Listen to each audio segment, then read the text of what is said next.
오늘 우리가 시편 65편 말씀을 상고해 보고자 하는데요.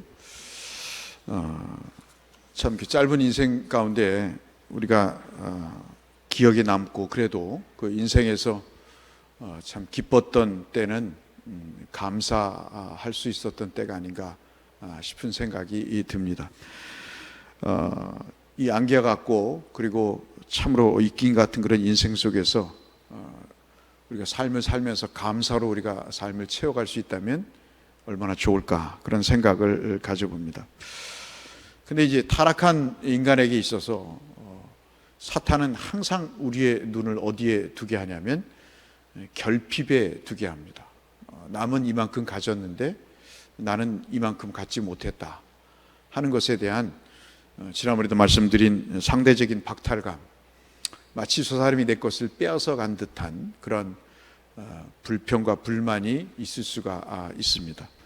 그래서 이제 참 중요한 것은 우리가 감사를 우리의 신앙에 가장 중요하게 여기고, 여러분도 한 3일 동안 살아오시면서 감사합니다라는 말씀을 참 많이 하고 계시지만 그 감사가 뭐 입으로 나오는 감사이면은 큰 의미는 없을 것 같아요.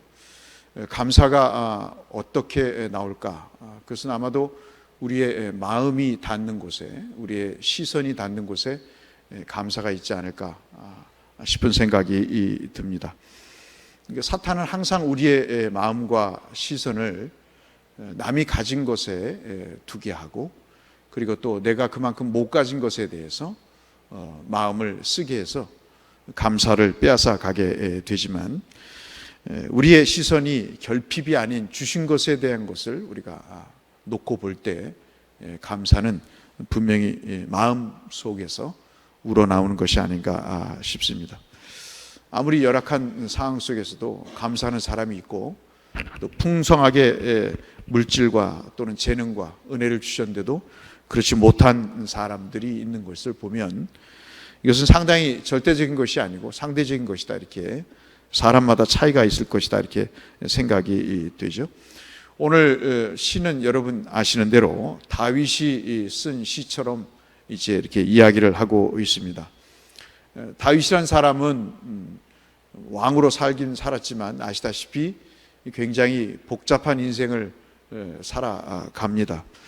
특별히 이 사람은 삶에서 스스로 자기를 볶아서 산 사람이 아니고 다른 사람의 욕심 때문에 고통을 받고 그리고 어려움을 겪은 대표적인 인물 가운데 한 사람이라고 볼 수 있겠죠.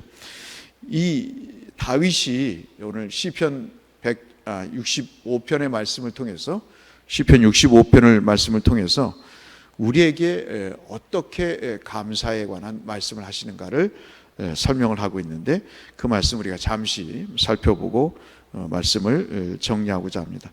여러분 볼펜이 있으시면 한번 적어보시면 좋을 것 같은데요. 시편 65편은 세 가지로 크게 나눠볼 수가 있습니다. 하나가 뭐냐면 1절에서부터 4절까지의 말씀인데요. 그 내용은 뭐냐면 용서에 관한 내용입니다. 그래서 1절에서 4절까지는 죄를 용서하시는 것에 대해서 나타나는 감사에 관한 말씀을 하고 계신 거죠. 그러니까 다분히 이것은 굉장히 영적인 것이다 볼 수 있겠습니다. 그러니까 우리가 어떤 믿음의 삶을 살 때 가장 우리가 눈을 뜰 수 있는 것이 뭐냐면 이 영적인 것이거든요. 그러니까 영적인 것에 대해서 어떤 감사가 잘 이렇게 깨달아지지 않으면 일상에서 감사는 거의 찾아볼 수가 없죠.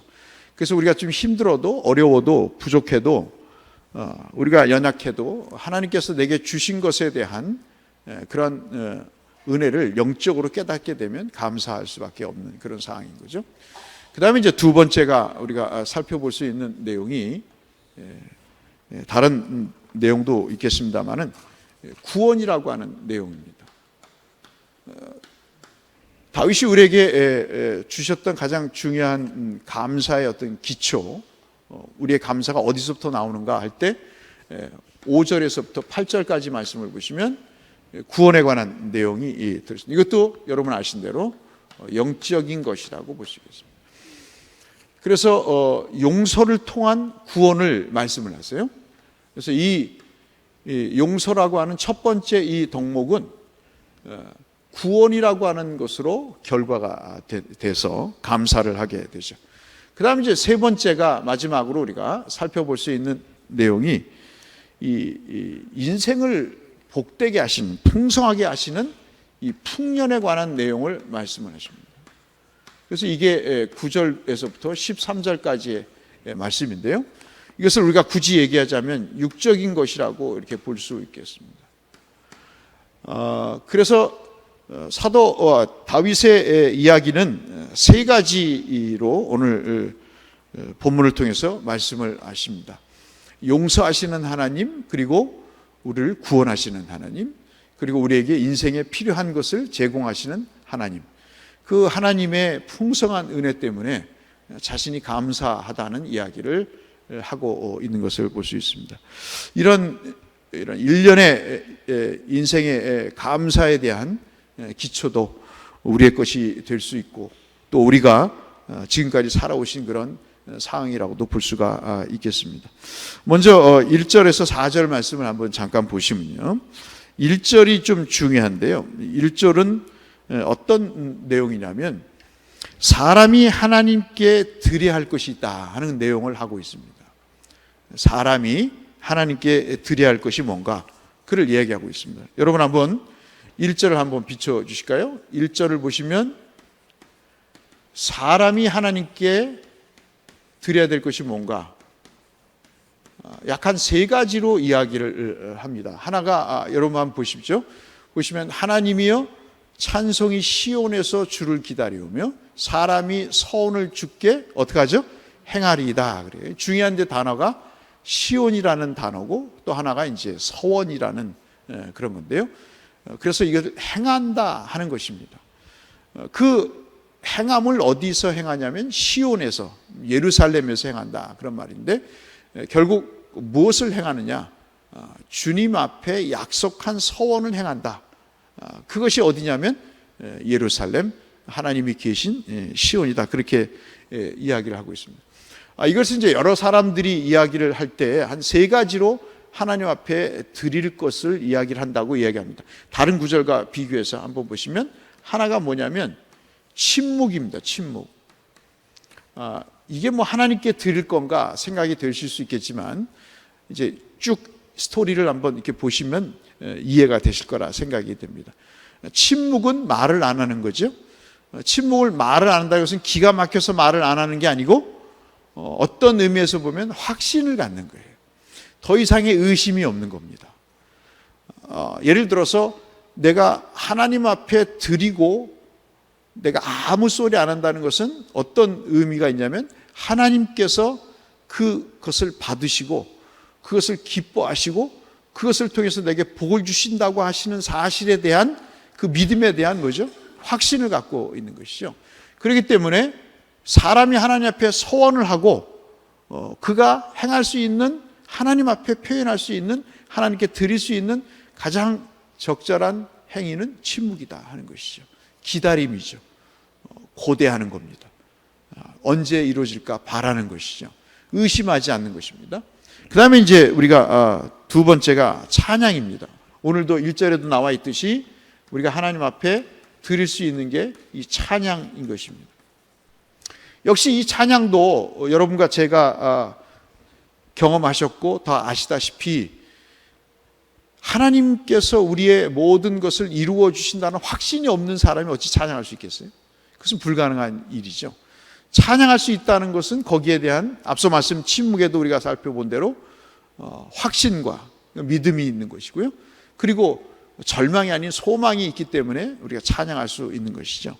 그것이 이루어졌던 이루어지지 않았던, 그것은 우리에게 중요한 것이 아니고, 좌우간 우리가 하나님 앞에 할 수 있는 중요한 일 중에 하나는 바로 찬양이다라고 이렇게 볼 수 있겠습니다. 그 다음에 이제 우리가 마지막 살펴볼 수 있는 내용이 하나님 앞에 그래서 서원을 하게 되는 것입니다. 제가 어떠한 일을 통해서 이러이러한 것을 하겠습니다 하고 하나님 앞에 서약을 하게 되는 것이죠. 내가 병이 나으면 하나님께 이렇게 하겠습니다. 내게 하나님께서 이 사업을 성공시키시면 내가 하나님 앞에 이러한 주의 일을 하겠습니다 라고 다짐하는 그러한 일들을 하게 됩니다. 그래서 이 세 가지는 우리가 이제 65편을 살펴보면서 사람이 하나님 앞에 할 수 있는 것이다 이렇게 볼 수가 있겠습니다.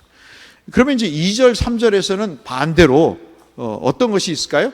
사람이 하나님 앞에 행한 것이 1절이라면 2절 3절 말씀은 우리에게 반대로 말씀을 하실 수가 있겠죠. 그것은 뭐냐면 하나님께서 인간에게 행하신 것입니다. 하나님께서 인간에게, 사람에게 행하신 일들이 두 가지로 이야기를 하고 있습니다. 여러분 2절 3절 한번 보실까요? 2절 3절 같이 읽도록 하겠습니다. 2절 3절 같이 읽겠습니다. 시작. 기도를 들으시는 주여 모든 육체가 주께 나오니이다. 3절 나를 우리의 허물을 주께서 살하시리다. 여기서 이제 2절 3절을 보시면 2절에서는 뭘 말씀을 하시냐면 모든 육체가 주께 나오는데 주께 나오는 이유가 뭐냐면 기도를 들으시는 주이기 때문에 그렇습니다. 그래서 하나님이 인간에게 하실 일은 뭐냐면 응답이라는 것이죠. 응답을 하나님께서 허락하신다고 말씀을 하십니다. 응답은 내가 주는 게 아니고 하나님이 주시는 거죠. 그러니까 모든 육체, 모든 사람을 얘기할 수 있죠. 그 모든 육체인 사람이 주께 나와서 구할 때 하나님은 뭘 주신다고요? 응답을 주신다는 겁니다. 그래서 우리가 자명한 사실이죠. 아주 분명한 사실입니다. 하나님은 구하는 자에게, 주의 이름으로 구하는 자에게 모두에게 응답을 하시는 그런 역사를 우리에게 베풀어 주시죠. 그 다음에 이제 또 하나가 뭐냐면 용서에 관한 3절에 보시면 용서에 관한 내용을 말씀하고 있습니다. 우리가 인생을 살면서 3절을 다시 보여주시면 얼마나 많은 일들이 있어요. 그 일들 가운데 이 표현이 참 묘한데요. 죄악이 나를 이겨 싸우니, 이게 이제 우리 말로 직역을 하면 그대로 문자 그대로 해석을 하면 악이 내 머리에 쌓여서 내 형체를 알아볼 수 없게끔 만드셨습니다. 그 말입니다. 그러니까 나란 존재가 도저히 죄악으로 인해서 해결받을 수 없는 그런 상태가 됐습니다 하는 그런 이야기죠. 그래서 그 허물이 너무 많아서 내 스스로는 내가 어쩔 수 없는 그런 상태가 되어버립니다. 그래서 이 허물 때문에 나는 죽을 수밖에 없는 그런 상태다라는 것을 다윗이 이야기를 하면서 이 상태에서 그 허물을 주께서 사하셨다 그렇게 말씀을 하고 있습니다. 특별히 이 죄악이라, 우리 한글에는 죄악이라고 되어 있는데 원문을 보시면 죄악, 그러니까 범죄들이란 말이죠. 악들이 나를 이겨 싸우니, 악이 나를 넘쳐서, 다른 시편에 보시면 머리털보다도 더 많은 죄라고 이야기를 하고 있거든요. 그래서 이러한 죄악들이 나를 휘감아서 나를 덮어서 내가 도저히 옴싹달싹할 수 없는 그러한 멸망의 지경에 이르렀다 하는 것을 이야기를 합니다. 그런데 이러한 인생을 하나님께서 4절에 보시면, 4절 한번 보시면 뭐를 주시냐면 복을 주신다 그렇게 말씀을 하세요. 주께서 택하시고 가까이 오게 하사. 주께서 택하셨다는 것은 우리로 말하면 선택하셨다는 게 아니라 이렇게 테스트를 하셨다 이 말입니다. 그러니까 그냥 쉽게 고른 게 아니고 하나님이 다 일일이 질문을 하고 일일이 검수를 해서 하나님이 참으로 신중하게 고르셨다 이 말이죠. 우리를. 그래서 가까이 오게 하셨다. 가까이 올 수 없는 존재인데 가까이 오게 하셔서 어디에 살게 하셨어요? 주의 뜰에 살게 하셨다 그래요. 그러니까 성전에 들어올 수 없는 존재였다는 거죠. 하나님이 계신 시온에, 아까 1절에 보시면 예루살렘에 들어올 수 없는 존재였다는 거죠. 저와 여러분 모두가 여기에 어떤 분도 예외 없이 하나님의 전에 들어올 수 없는 그런 존재였습니다. 아시다시피 성전의 예를 들자면 지성소는 말할 것도 없고 성소에도 제사장 아니면 들어갈 수가 없는, 그 죄를 사하지 않으면 들어갈 수가 없는, 유대인이 아니면 유대인 뜰에 들어올 수 없는 그런 상황인 것이죠. 이방인 뜰에 있을 수밖에 없는, 그렇게 엄격하게 구별된 자들만, 선택된 자들만 들어올 수 있는 그 주의 뜰에 이렇게 하나님에게 드리고 하나님께 받은 사람, 그 은혜를 경험한 사람에게 하나님께서 그 주의 뜰에 뭘 주시냐면 복을 주신다 얘기를 하십니다.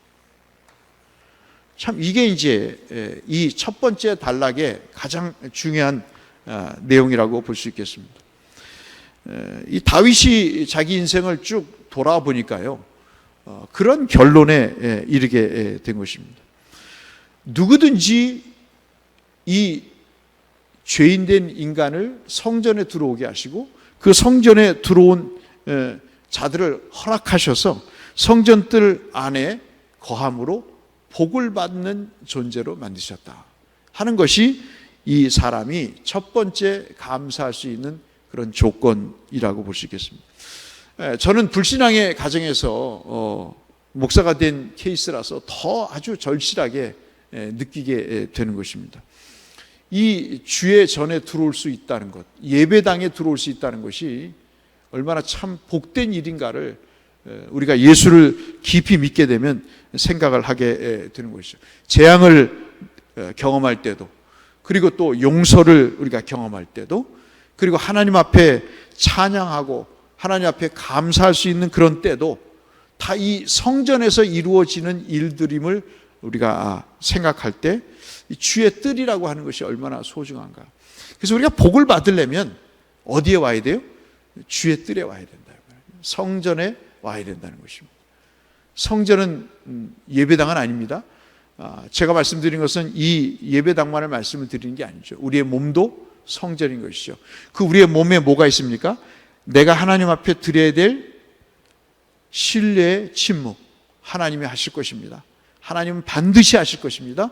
하나님은 곧 이루실 것입니다. 그러니 내가 어떠한 말로도 불평하거나 의심하거나 그 일에 대해서 제가 어떠한 폐역의 삶도 살지 않겠습니다. 오직 기다립니다. 소망 가운데 바라봅니다 하는 침묵, 그리고 그 찬양을 드릴 수 있는 사람, 그리고 그 하나님 앞에 서원할 수 있는 그런 사람, 그리고 하나님이 주신 기도의 응답과 용서의 그 은혜를 경험한 사람, 그 사람에게 하나님은 복을 주시는데, 그렇게 하는 일들의 처소가 어딘가? 바로 주의 뜰이라고 하는 것이죠. 그래서 우리는 늘 주의 전을 사모해야 됩니다. 그것이 예배당이든 그것이 우리의 영혼의 전이든 우리의 육신의 몸이든 어떤 곳이든 상관이 없습니다. 우리가 복을 받으려면, 또 우리가 그런 체험을 하려면 주의 뜰에 거하는 것이 중요하죠. 주께서 우리와 함께 하시는 그 삶의 초소가 우리에게 굉장히 중요하다고 볼 수 있겠습니다. 그래서 우리가 1절에서 4절까지의 내용은 어디에서 하나님의 은혜가 이루어지는가, 즉 용서가 이루어지는가, 그것은 바로 주의 뜰이다 하는 거죠. 주의 전에서 이루어지기 때문에 우리가 성전 중심의 삶을 사는 것이 얼마나 중요하다 하는 것을 우리에게 말씀해 주고 있습니다. 저와 여러분이 이런 성전에서 하나님의 은혜를 경험하시는 주의 복이 있기를 주의 이름으로 축복합니다. 두 번째가 이제 5절에서 8절인데요. 이 구원의 내용입니다. 여러분 2절에서도 언급했듯이 5절을 보시면 응답이라는 말이 나옵니다. 우리 한번 다시 한번 5절을 보실까요? 응답을 보시면 우리 한번 같이 한번 읽어보겠습니다. 5절 한번 띄워주실까요? 네, 같이 읽겠습니다. 시작. 우리 구원의 하나님이시여 땅의 모든 끝과 먼 바다에 있는 자가 의지할 주께서 의를 따라 어미하신 일로 우리에게 응답하시리다. 가장 눈에 들어오는 게 응답이죠. 우리의 삶에서 감사가 어디서 나오죠? 응답에서 나오는 거죠. 그러니까 기도를 많이 하면 많이 할수록 응답이 많아지겠죠? 응답이 많아지면 어떻게 해요? 감사가 많아지겠죠. 응답이 있는데 불평할 사람은 아무도 없을 거예요. 이상한 사람이죠. 감사가 있다는 것은 하나님께 구하는 응답이 있다는 것입니다. 그런데 그 5절을 다시 보여주시면 거기에 중요한 내용이 나옵니다. 하나가 뭐냐면 주께서 의를 따라 그랬습니다. 주님은 의의 하나님이시라는 거죠. 그래서 하나님은 마구잡이로 응답하시는 게 아니라 무엇을 따라 응답하세요? 의를 따라. 다시 보여주세요. 계속 그냥 비춰주세요. 주께서 의를 따라 응답하시는데 그 의라고 하는 것은 항상 무엇에 관계되냐면 구원을 이야기할 때 얘기합니다. 성경에서 의를 얘기할 때는 항상 구원과 직접적인 관계가 있습니다. 제가 지난 주일날도 말씀드렸다시피 헤세드, 하나님의 은혜, 사랑은 항상 언약과 짝을 이룬다고 말씀을 드렸는데 구약에서의 의, 주님이 의로우시다 할 때는 항상 뭐와 관련이 있냐면 구원과 관련이 있는 것이죠. 그 의를 따라 구원의 약속을 따라 위대하신, 참으로 위대하신 하나님의 일로 우리에게 응답하신다 그랬습니다. 그런데 그 응답의 범위가 또 대상이 누구냐면 모든 끝과 먼 바다에 있는 자입니다. 무조건 모든 세상에 사는 사람들이 다 응답받는가? 그렇지 않다는 것이죠. 어떻게 해야죠? 의지할 누구에게? 주께서 의를 따라 그랬습니다. 반드시 의지하는 게 나옵니다. 그러니까 우리의 감사는 응답을 통해서 얻어지는데 그 응답은 뭐죠? 하나님을, 내 구원을 의지하는 것에서. 내가 죄악이 엄청나서 나로 하여금 옴짝달싹할 수 없도록 만들어서 내가 절망적인 상황에 있다 할지라도 하나님이 나를 구원하신다는 그런 의지를 가지고 주께 구할 때 하나님이 우리에게 응답의 은혜를 주신다는 것이죠. 이것이 다윗이 우리에게 행한 건데 저 어미하신 일이라는 것은 놀라운 일들을 얘기합니다. 예를 들어서 출애굽의 홍해가 갈라지는 사건들을 이야기하고요. 그 다음에 가나안이 정복되는 그런 일들을 이야기를 합니다. 특별히 중요한 게 이제 세상 속에서 역사하시는 우리가 개개인마다 출애굽이나 홍해가 갈라지는 일이나 10가지 재앙이나 아니면 가나안이 정복되는 일들은 역사적인 사건이라고 본다면 이 어미하신 일의 또 하나의 중요한 체험은 우리 삶 속에서 벌어지는 일들이죠. 지금까지 50, 60, 70, 80을 살아오시면서 하나님이 기적과 같이 우리에게 행하신 일들이 있잖아요.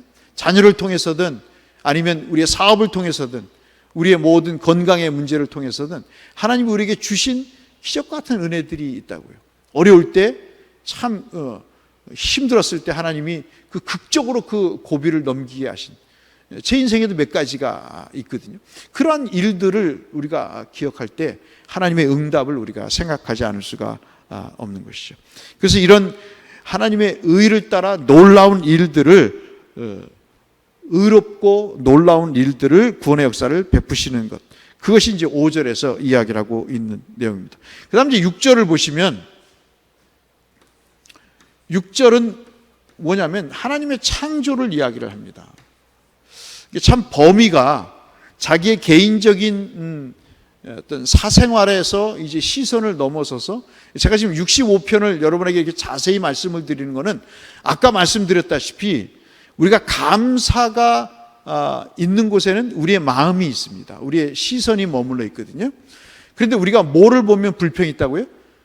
궁핍, 우리의 결핍, 남이 가지고 있는데 나는 못 갖고 있다는 것에 마음과 시선이 머물면 우리는 감사할 수가 없습니다.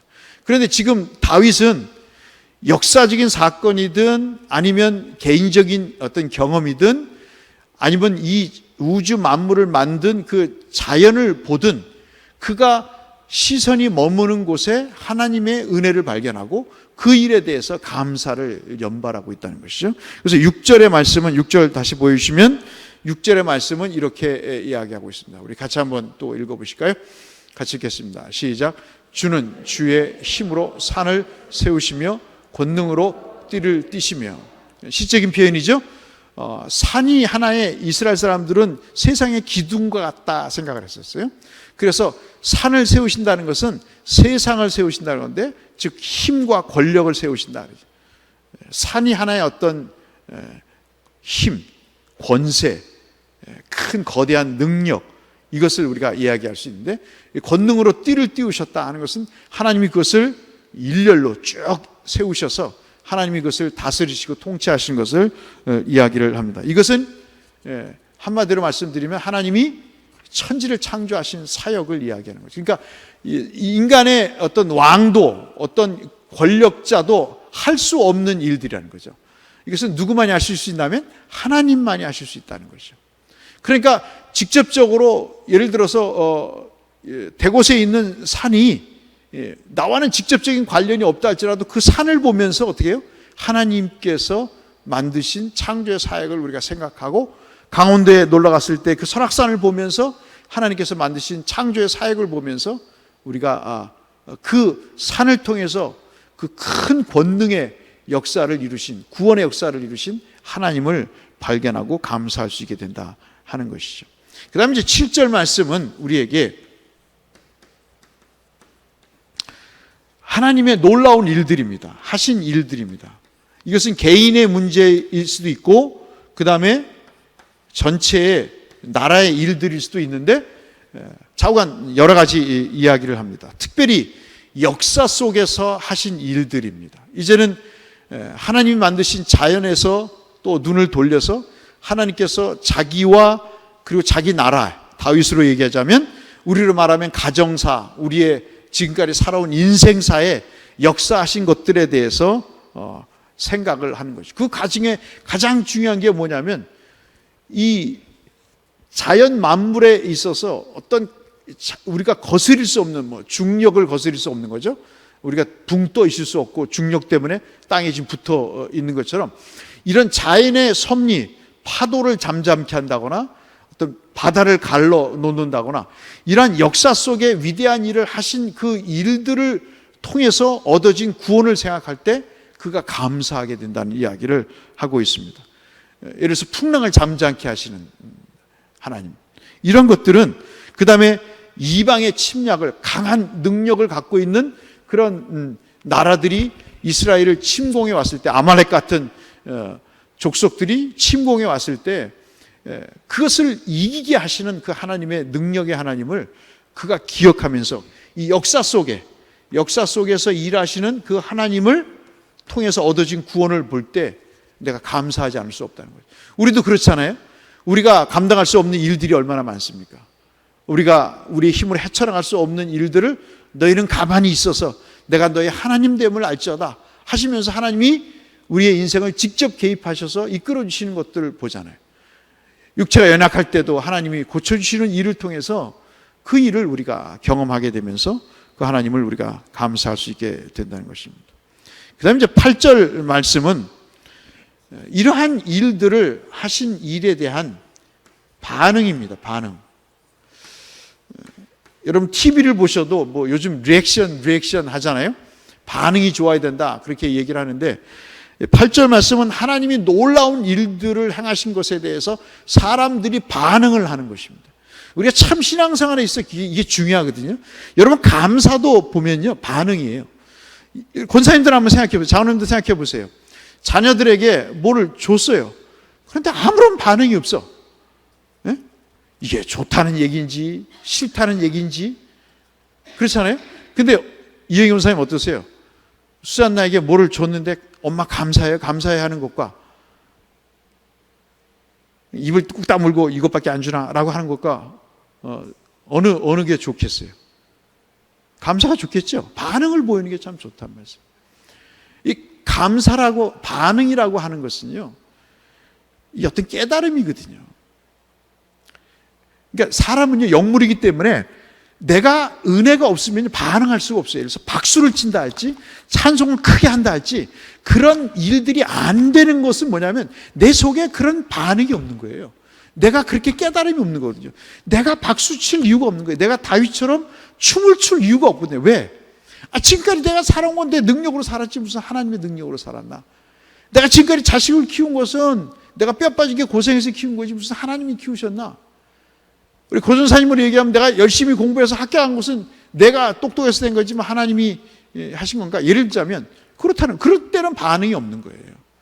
그런데 지금 다윗의 시선은 어디로 고정되어 있냐면 9절 말씀에 8절 말씀에 보시면 여러분 8절 한번 보실까요? 한번 본문을 한번 보시죠. 보여주실래요? 같이 읽어보겠습니다. 시작. 땅끝에 사는 자가 주의 징조를 두려워하나이다. 주께서 아침 되는 것과 저녁 되는 것을 즐거워하게 하시며.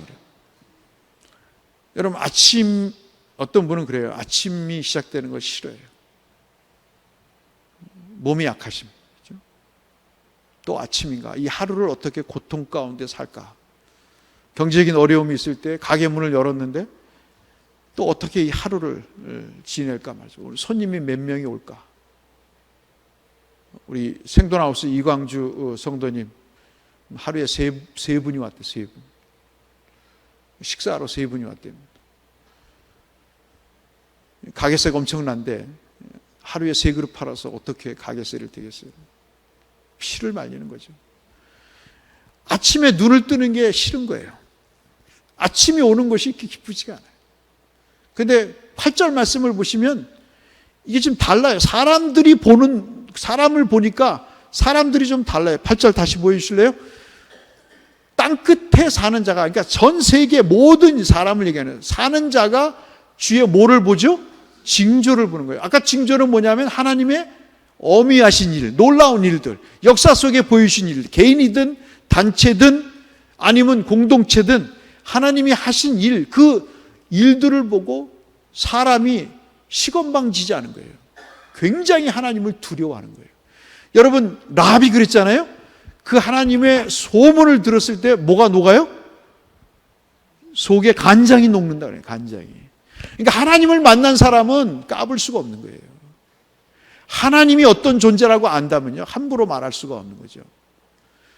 그래서 두려움은 뭐 내가 죽을까 봐 두려움도 될 수 있겠지만 두려움이라는 것은 경외합니다는 거예요. 그 부분 앞에 무릎을 꿇을 수밖에 없는 존재가 된다는 것이죠. 그래서 아침이 새로워지는 거예요. 아침이 고통스러운 게 아니라 뭐죠? 이 아침에 하나님이 내게 무슨 일을 또 행하실까? 예? 아멘이시죠?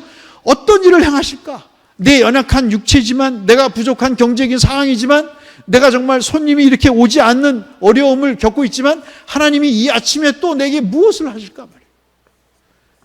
아침에 저도 컴퓨터를 켜고 하나님 앞에 파일이 있어요. 묵상을 합니다. 성경을 펴놓고 하나님 앞에 그 말씀을 읽습니다.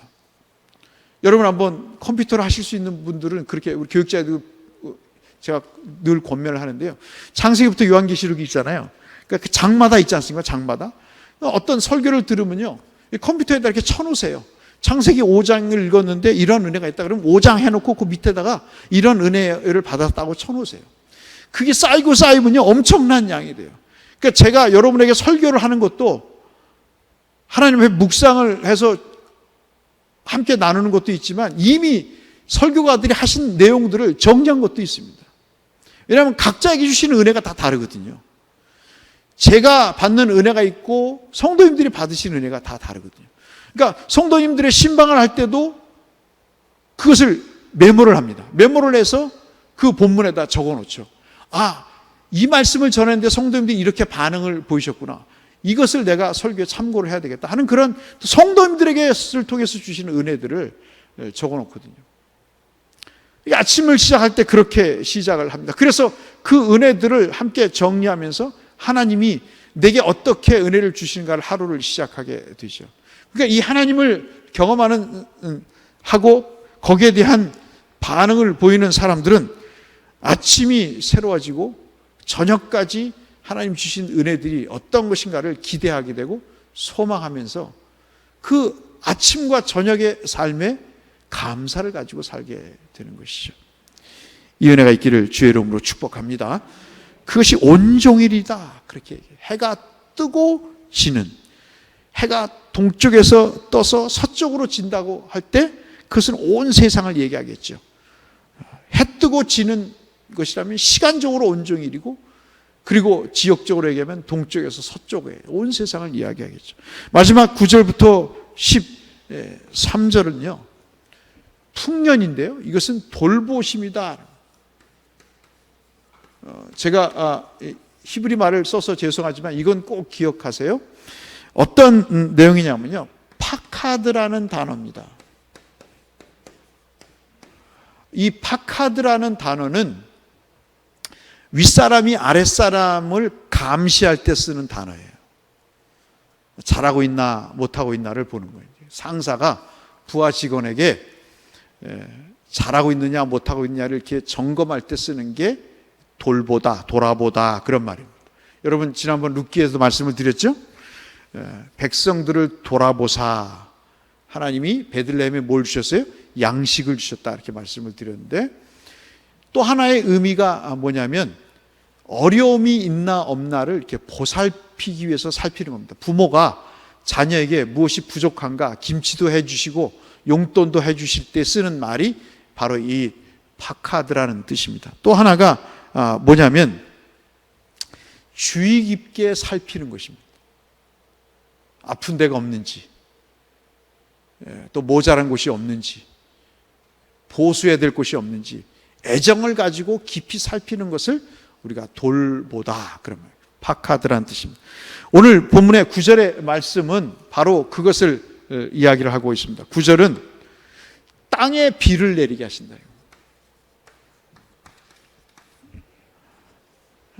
다윗은 이게 감사했던 거예요. 하나님이 땅을 찾아오시는 곳으로 생각을 했어요. 9절 말씀을 우리가 다시 한번 보시면 뭐라고 말씀하냐면 땅을 돌보사 그렇게 되어 있죠. 땅을 돌보사 하나님께서 뭘 하세요? 심히 윤택하게 하셨어요. 그 윤택이 뭐냐면 하나님의 강에 물이 가득하게 하시고 이제 강화도에도 수로가 생겼대죠. 한강물이 들어간다지 않습니까? 그렇잖아요. 김포가 복받은 땅인 이유가 뭐죠? 김포가 선한 사람들만 살아서 그렇습니까? 물론 그렇기도 하겠습니다만은 이미 관계 수로가 잘 되어 있는 거예요. 김포는 묘하게도 태풍이 지나가는 것이죠. 근데 다윗이 봤을 때 감사한 것은 풍년의 은혜에 대해서 감사한데 하나님이 강이 물을 대시는 거예요. 하나님이 강물을 인생에게 대시는 거죠. 이같이 땅을 예비하신 후에 땅을 삶의 터전을 베푸시고 그들에게 뭘 주세요? 곡식을 주시나이다. 그러니까 많든 적든 어떻게 해요? 하나님이 심히 이 세상을 윤택하게 하시는 땅을 돌보사 윤택하게 하시는 그 물을 대셔서 윤택하게 하시는 빛 때문에 인생이 풍년이 된다는 거예요. 마지막 자기가 돌아볼 때 감사의 내용은 바로 이런 것이다. 그러면서 여러분 시적인 내용을 말씀을 하시잖아요. 고랑에 물을 주고 이랑을 평평하게 하신다. 고랑과 이랑은 여러분 잘 아셔서 말씀 안 드리겠습니다만 딱딱한 땅을 부드럽게 하셨다. 새싹이 잘 돋는 비옥한 땅을 10절에 말씀하시잖아요. 부드럽게 하시고 그 싹에 복을 주시나이다. 옥토가 되게 하셨다 말씀. 11절 말씀은 하나님께서 한 해를 좋은 곳으로 관을 씌우셨다. 관은 인간에게 씌우는 것입니다. 왕이 부하 직원에게 어떤 직책을 명할 때 쓰게 하는 것이죠. 그러니까 하나님이 관을 씌우신 게 뭐냐면 오곡백과가 이렇게 쭉 들판에 늘어선 게 마치 무슨 큰 띠를 들은 것처럼 오곡백과가 이렇게 무르익은 그것이 하나님이 사람에게 어떤 머리에 관을 씌우신 것처럼 그렇게 보인다는 것이죠. 그것이 기름이라고 이야기를 합니다. 기름진 것이다. 그렇게 이야기를 합니다. 저는 목사로서 늘 말씀을 드리는 것은 저에게는 물질을 주지 않으셨어요. 성경을 보면 하나님이 간절하게 찾는 자에게 하나님이 주십니다. 이걸 꼭 믿으시기를 바라요. 하나님 앞에 간절히 부르짖으세요. 어디서요? 성전의 뜰에서. 그런 자에게 복이 있다고 말씀하시는 거예요. 무엇이든지 찾아서 감사하세요. 무엇이든지 내게 주신 것든 나라에게 주신 것든 교회에 주신 것이든 무엇이든지 하나님 앞에 감사하세요. 그리고 하나님 앞에 약속하신 것이 있다면요, 내가 올해는 하나님 앞에 철저하게 새벽 기도를 하겠다, 예배를 잘 드리겠다 하시면 그대로 하세요. 반드시 복을 주십니다. 제 일생에 우리 자녀들에게 제가 해준 건 없지만 한 가지 기도 말고 한 가지가 있습니다. 하나님, 이 아이들이 예배를 빠지지 않고 예배를 드릴 때 하나님 이 인생을 책임져 달라고 기도합니다. 그 가장 큰 위기가 뭐냐면 첫째, 둘째 입시였습니다. 근데 하나님이 예배를 드리고 시험을 볼 수 있게 해주시더라고요. 그게 경희대의 문제였어요. 다른 연대는 기독교 학교인데 주일날 시험을 보는 거예요. 볼 수가 없는 건데.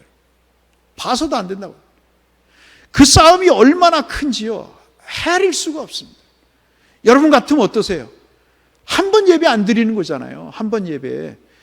안 드릴 수도 있잖아요. 오후 예배 드릴 수도 있잖아요. 그런데 나는 그 용납이 안 되는 거예요. 연대를 못 가도 좋다. 서울대를 못 가도 좋다 이거예요. 그러나 예배를 안 드리고 시험을 보는 인생 하나님 책임지지 않으신다. 하나님께 어떤 서원이 있으십니까? 그걸 꼭 갚으세요. 지금이라도 갚으세요. 그럴 때 하나님의 응답이 있습니다. 그리고 그 응답이 우리에게 감사를 주세요. 그 인생을 하나님이 복되게 하십니다. 그 삶 속에 하나님이 죄도 용서하시고 그리고 우리에게 구원의 은혜를 베풀어 주세요. 간절해야 주를 만납니다. 하나님 앞에 정확하게 내 모든 것을 드려야 하나님이 주시는 거예요. 다시 한번 말씀드리지만 우리가 하나님 앞에 드릴 것이 있어야 하나님이 우리에게 주신다고요. 물론 꼭 그런 기브 앤 테이크의 하나님이 아니지만은 이 다윗은 그렇게 인생을 살아왔어요. 그렇게 자연을 봤습니다. 그렇게 자기의 나라를 보고 자기의 인생을 보고 사람들의 반응을 보고 하나님의 응답의 구원을 이렇게 노래했습니다. 오늘 제가 이 짧은 시간에 여러분에게 말씀을 드린 것은 감사하며 사십시다 하는 것입니다. 그 감사하며 사시는 데에는 하나님 앞에 대한 응답이 있어야 됩니다. 그 응답을 위해서는 하나님께 드려야 될 것이 있고 하나님께 받아야 될 것이 있습니다. 그것을 통해서 저와 여러분의 남은 삶이 감사로 이어지시는 은혜가 있기를 주의 이름으로 축원합니다. 기도하겠습니다.